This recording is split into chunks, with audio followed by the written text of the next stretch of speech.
श्रयत इंदिरा सस्वदत्रही दयते त्रसिता दीक्षुतावका त्वयि धृता सब स्वां विचिन्वते शरदुदासये साधुजात सत् सरसिजोदर श्रीमुसाद्रसा सुरतनाथ ते शुल्कदासिका वरदनिघ्न तो नेह किं वद फडफडार्पितं ते पदाम्बुजं क्रीडकुचे सुन क्रन्दिर्हक्षयम् मधुरया गिरा वल्गुवाकया बुध मनोगया पुष्करे क्षण जयते तेधिकं जन्मना व्रज श्रयत इंदिरा सस्वदत्रही। गोपियां कहती हैं कि प्रभु, जब से आप ब्रजमंडल में जन्म लेके आए हो उस समय से जयत ते अधिकम जन्मना ब्रज, अथवा तब जन्मादि ब्रजे वैकुंठाधिपति अधिकम जयति। जिस समय आप जन्म लेकर के ब्रज में आए हो तो उस ब्रज की शोभा वैकुंठ से भी ज्यादा हो गई है। स्वयं लक्ष्मी वैकुंठ धाम को छोड़ करके और महाराज ब्रज में आ गई हैं। बोलो राधे राधे। इसलिए श्रयत इंदिरा, इंदिरा किसका पर्यायवाची है? बोले लक्ष्मी जी का।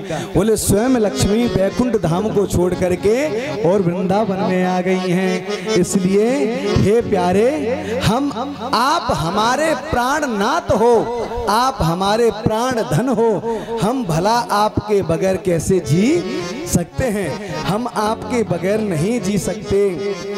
आप हमारे समक्ष प्रकट हो जाइए। गोपियां अपने आप से कहती हैं कि हम जानते हैं कि हम में अभिमान जागृत हो गया था, इसलिए आप हमें छोड़ करके चले गए थे। लेकिन गोविंद, वो अभिमान जागृत क्यों किसने किया? आपने ही तो किया। इसलिए हम चाहते हैं कि सुरतनाथ ते शुल्कदासिका वरदनिघ्न तो नेह किं विदः। अब आप कहते हैं हमें अभिमान आ गया तो तुम हमें छोड़ करके चले गए। अरे तुम तो हमारा जीवन धन हो, तुम तो हमारा प्राण धन हो। हम गोपियां आपके बगैर जी नहीं सकती। और तुम कहती हो लौट के चले जाओ, हम लौट के तो चले जाएंगे, लेकिन अब कोई हमें अपने घर में घुसने नहीं देगा। और अगर तुम ये कह रही हो, तुम ये चाहते हो कि हम मर जाएं, तो प्यारे हम मर भी तो नहीं सकते, क्योंकि पहले तो काली की फनाली पर नृत्य करके महाराज तुम उसके विष का विमन करा देते हो। और तुम कहते हो कि तुम्हारे अंदर महाराज अभिमान का विष आ गया था। अरे उस विष को विमन करने की सामर्थ्य तो भी आपकी है। जैसे आपने कालिया नाग का विष मवन करा के जमुना जी के जल को निर्मल बना दिया था। आप चाहते तो हमारे भी मन महाराज मन से विष निकाल करके हमारे भी मन को निर्मल बना देते। गोपियां कहती हैं फड़ फड़ार्पितम ते पदाम्बुजम कर्णकुचे सुना क्रंदिहक्षयम्। जिस तरीके से आपने कालिया नाग का विष वमन करा दिया था, आप भी चाहो तो हमारे भी हृदय से अभिमान रूपी विष का वमन करा सकते हो। और तुम चाहती हो कि हम मर जाएं, तो हम मर भी तो नहीं सकते। भगवान ने पूछा क्यों नहीं मर सकती हो? गोपियां बोली इसलिए नहीं मर सकती क्योंकि हमने अमृत का पान किया है, और जो अमृत का पान कर लेता है वो कभी मरता नहीं। तब भगवान ने पूछा गोपियों तुमने कौन से अमृत का पान किया है?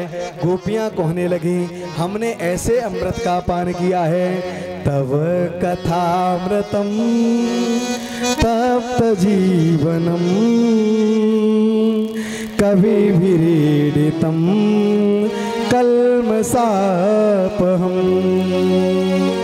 हमने कथा रूपी अमृत का पान किया है, और एक बार जो कथा रूपी अमृत का पान कर लेता है, वो जो अमृत का पान कर लेता है वो अजर और अमर हो जाता है।